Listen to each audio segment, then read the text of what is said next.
house. Hi, Mom. And we've got Andy, Dennis, Jeroen and Dave here from Hayabusa torching the competition. How's it going for you so far? Very well, thank you. Yeah, we've been enjoying this meet from the beginning. It's always kind of hard when we always want airspeed to be here, so it's kind of hard to get yourself going, but no, jumps are going good.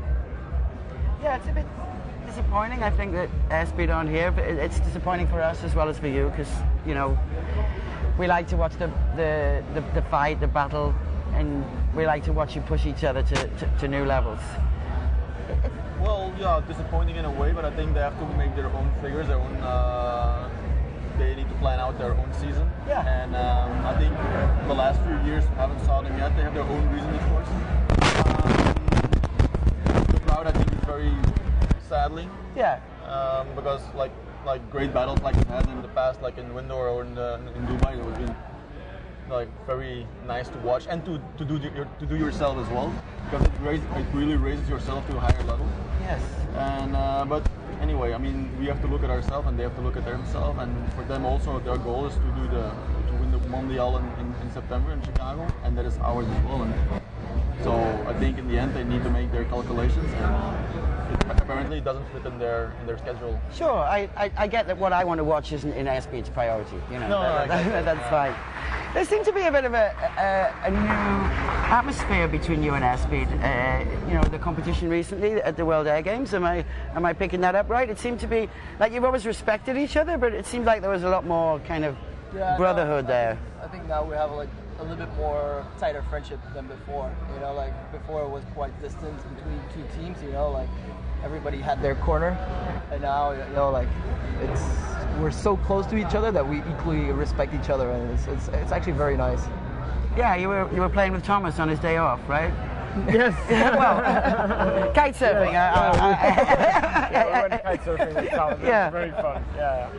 But also in Windoor at the Win Games, when they just invited us out to go eat, I don't know what it was, sushi. It was a very sweet evening. But in between 2 days of competition, which before you wouldn't do that. Yes. And now it's maybe at the end, but not overnight. Unless you're going to have some mind games in the dinner. But it's great to see. Really, it's lovely.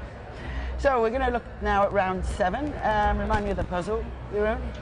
That was the previous one, huh? Yeah. That was the ND49. So it's a pretty fast sequence. The blocks are pretty fast. Like the 9 is actually, you can see it as 2 randoms. Yes. And the 4 is not such a long block either. So it was a pretty good round for us. Sometimes the feeling isn't that great, but then when you see the video after, it looks okay. So luckily. Seemed like there was a number of engineering options. Yeah. Somebody want to explain that? Well, you could always go for standard, but then you had the longer way to the 4. What we discussed actually also with the coach who's in Dubai, Gary, and he gave us like multiple options that we already looked at yesterday evening. But we at least we tried them, and we came up with I think as many other teams did, we came up with the Mirror D. The Mirror D, yeah. That would give us like the easier one to the 4. And it turned out great, actually, for us. I think we had a little bit of in the beginning, I think with our exit, that was our little hiccup, and then from then on it just rolled on till the very end, and then I think we had a really, really great jump, yeah. Great. Well, let's queue up the videos, and we're going to watch a few of the teams in order. Obviously, you guys will be last, so feel free to point out any different engineering, because I probably won't spot it, being completely honest. So, CHIMERA. That's Katie's team, correct? With the brother, James? Yes. So with the Greater Woods. Looks like they're going complete standard.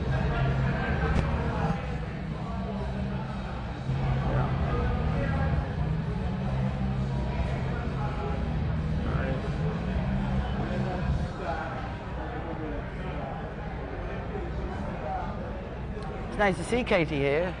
Yeah. Too bad she's not competing. I'm sure she will again.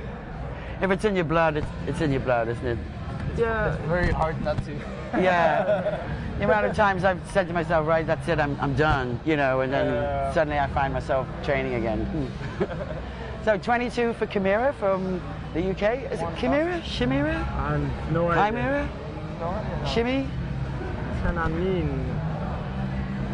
That's Mulai, Yes. Marshall, Marco, and Mathieu Canson. And Mathieu's ex-French 8-way, is he? Yes, he was in the young French 8-way lineup. They're doing a good job. Oh, little brain lock from Marco. Oh. You Murray Walkered them, Andy.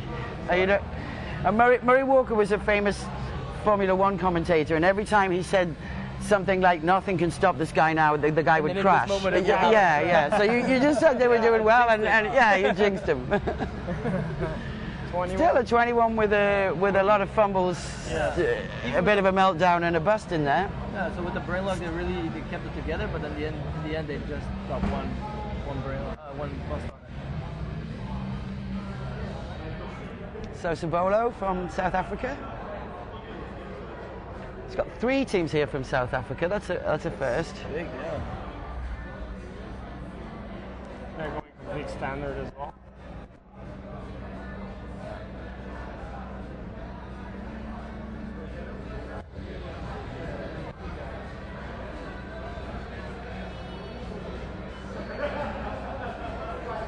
They're also keeping it very compact, and that's nice to see. Looks like nice rhythm with the team. He's on and off the grips together. Yeah, they're kind of fluid. Yeah. And definitely not over rushing. Yeah, exactly. 24, nice. 24, nice and clean. Especially on a jump like that, you really need to keep your eyes open. You know, it's a fast round, but still, you know, like if you take a different engineering or even the stock standard one, there's stuff that can happen, and you really need to keep your eyes open. And I think they do a really good job there.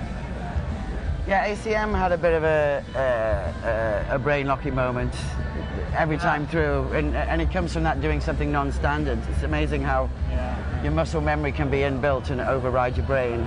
Yeah. The Russian team is taking the same engineering as what we did. Small brain lock there. Small meltdown. So they're taking the Mirror D. This one. That's when you really need to get that discipline to get off and on the grips together. And this whole dive. One small moment where it didn't go all in sync, and that's when you get like those 4 busts. Whoa! 3 busts, and then one in the end. So 4 busts, down to 23. Yeah, that must have hurt. And that's with That's a problem once you're not synchronous on and off the grips. It's easy to do a double or triple bust. Yes. And it was a team with the 2 guys from the Sky Panthers, player coaches, with the 2 other guys. All right. SATORI XL. It's nice to see them. We see an exit linked. I think all the rest were like going in solo and then building the formation in the tunnel, and these are like taking as much grips as they can to launch it.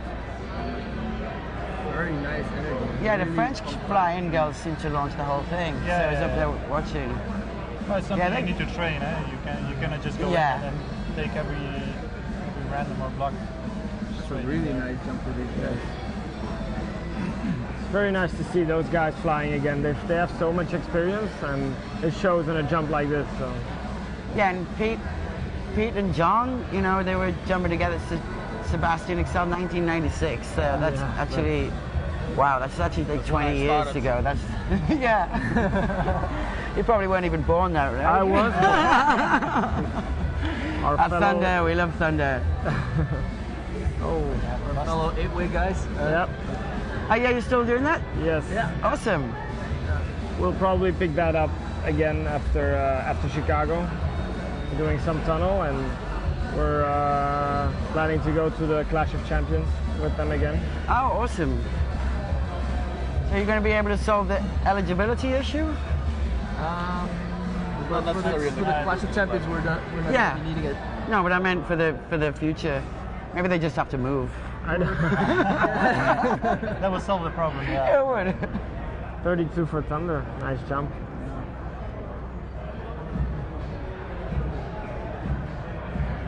Oh, there we are.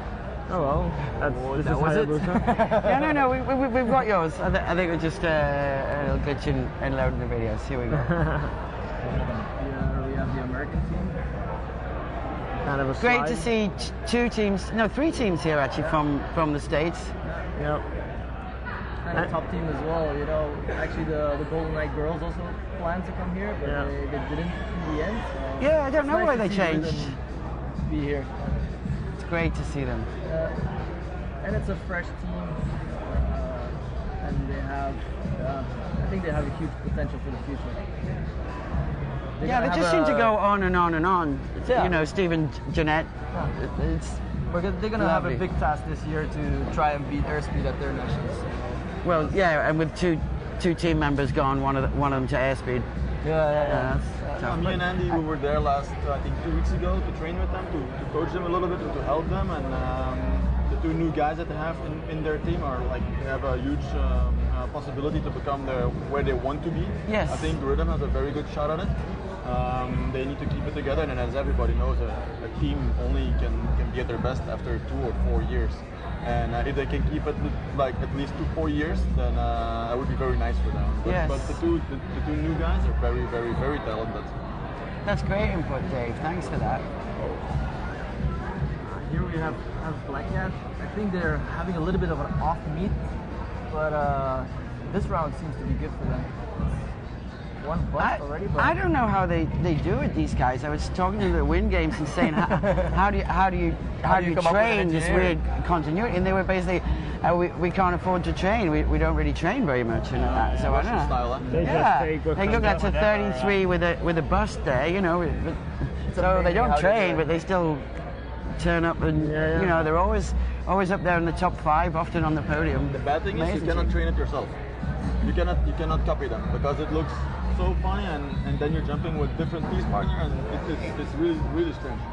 But they pull it off, and sadly they have like very, very great rounds, and then on the other hand they have the rounds where you think like, yeah, that's below average. Yes. And that's a sad thing because I think they're also very talented and already on a very high level since the early beginnings. Yeah, we'd like to get them in for an interview, but I tried at the win games and they don't speak any English. It's a bit of a charade, you know? Oh, So nice. 33 for the Tigers. These guys are just meteoric. They have their eyes. a lot of energy in their jumps, and sometimes it kind of works against them, but they're every time when you see a jump of them, they're full of energy, just going full on it. It's cool to see. And they recently changed coach. And it's going to be Jeremy now, I believe. Yeah, with Jeremy. Yeah, and I think it's for them. I think it's going in a different direction, and it just needs to we just have to see where it's going to go from here. I think it's going in a really good direction. So you're saying that a French coach is better than a Belgian coach? Is that Not what you're really, saying? but The French Open team.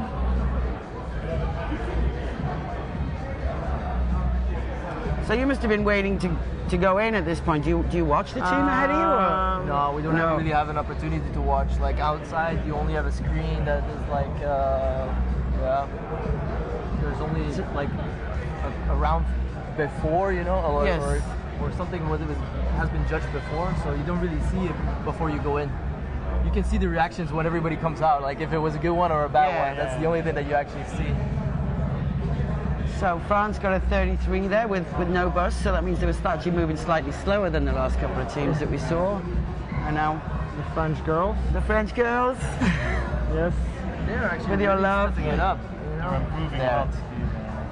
They're gonna have to take it up against the Golden Knight girls this year in Chicago, and My money's on these ladies because they still have some way to go. I think the Golden Knights have been together for a long time. When you start to get the point, it's difficult to push your average much more. Wow. They fly 33. They fly really well, but they need, in my opinion, they needed more consistency. So they don't need, in my eyes, they don't need to go any faster. They fly super well, but they need consistency, and that's gonna make them. It's gonna make them win or lose around. So they were 33 there, but from a 34 bus down, so they were actually moving slightly faster than French national team. But on the other side, you have the Golden Knight girls. Yeah, we did have a bus on that are very experienced. They have a lineup that has been together for a long time now. 2 buses. Yes. And they really fly full on, the Golden Knights. Yeah. They're not stopping anymore. You know, before they flew kind of safe, and now they're they seem to have kind of gone like into battle, you know, like we're gunning. Yeah, the thing is they had some downsides over the past years, like they were super close all the time, and I think it's gonna be their year, hopefully for them. But was that 38 with two buses? Yes, there was one incomplete formation and one where it doesn't say what the reason was for the bus, so that's kind of weird. Probably it's also an incomplete Sorry? formation. Probably it's also an incomplete formation. It was the same. And did you have a feeling at the time that you might have busted? First D. First for me, I need to relook at it, but I thought I saw something at the exit or felt something not right. You don't always see it, but you kind of feel it, like the rhythm is not going what it should be. But you just try to continue and forget about it, and you discuss it when you come out of the tunnel. It's not the time to start looking what happened. You just continue and make sure everybody's on the same pace again. Yeah, what we're doing is like whenever the meet is finished, we have to like evaluate all the videos and see what happened. And the thing what I felt is whenever we're doing that end exit, it just falls a little bit down, and then going for that D was a little bit of a struggle. That's the only thing that I felt from my side. So yeah, maybe it's just getting back to the drawing board and see whatever we can try to sort out with that end exit. Yes. So if you have a bus, do you have like something in your head, like a little reminder, like I don't know, keep going or something? You know what I mean? How do you manage to do what Bob said, and like just flush that and keep going? Well, when you make a bus, when you like miss a grip or something, having a grip fumble, you always like, okay, I need to pay attention to that on the next page. Yes. So that's how I deal with it. So. But it happened. Yeah, but at the same time, I think you're just like trying to regain, you know, that synchronicity. You know, like it's not really that you can like forget it never happened. It's just like you just keep going very fast. It's just like, yeah, you know what? You see it, you notice it, and then try to go as in sync, and just make sure that it doesn't happen. And like Dennis says in the next page. And how busy are your heads with stuff like that? Like, what, you know, like while you're flying, you're saying like on the next page you think, right, I got to pay attention to these grips. You know, what's going on in your head, or is there nothing? I must say, with all the training that you do and the flying and all the repetitions that you have, it gets really automatic. All these transitions that we do, we have done them before, and we have done them a couple of times before. So that's why our mind has time to think about something else, because all these moves, our block moves, are so. We have so many repetitions on it that we always have to. We can focus on minor things. That okay, my next build has to be a little bit better because I felt this one was. So yeah, that's how I feel. Cool. Well, I think that's the key to going fast, just to keep the mind calm and then have your body going fast. But once your mind is full with everything, you're gonna have like brain locks or bitches. So. You know, you seem like you've really brought that calmness to the. I noticed that when you fly, that you're very calm. For me, it works to just stay as calm as you can, but still have the pressure to go as fast as you can. You know, the good thing is, all the big preparation comes in the training. You know, like we've done everything before, and when we go for a round like this, it's just like small reminders. Like, okay, I need to pay attention to this or this. But you don't try to fill your head with too many information, otherwise you're gonna have a brain lock. So all the big work comes before, and there you discuss all the stuff. And when a competition comes up, it's like just a small reminder, like, okay, pay attention to this, and then go full on. And do you enjoy the competition more than the training, or do you enjoy the competitions? Yeah, it's. I enjoy training as well on good training days when you feel like you've done a good job and you progressed and you achieved goals that you set for that training camp or day. Then it's as how you say it, satisfying, as enjoyable. Yeah.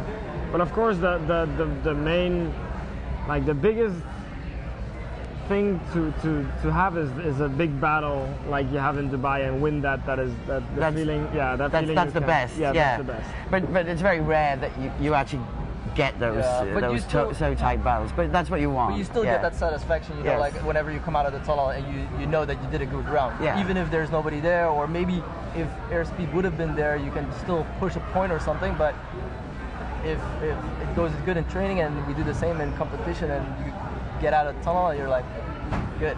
Yeah. And do you ever have it, because you train so much, do you ever have it when you're in the plane thinking, I don't care how many points we do on this, I just want to, like, you know, I'm just counting down the beers at the end of the day. Or is it just me that has these thoughts? Being honest. I think we had it in the past when winning the World Championship title was actually an obsession, or it became an obsession. Yes. And then we did to be honest, we did everything about it to eventually win it. And then at the end it became something like that. Yeah. Until we won it, and then we had such a relief of the stress and the pressure that we had brought upon us from inside, outside, spectators, sponsors, everybody almost. And from then on, we felt that skydiving was fun. Yeah. Again. That's great. And that's something what we, going towards the end of 2014, had a lack on. And multiple reasons were there. But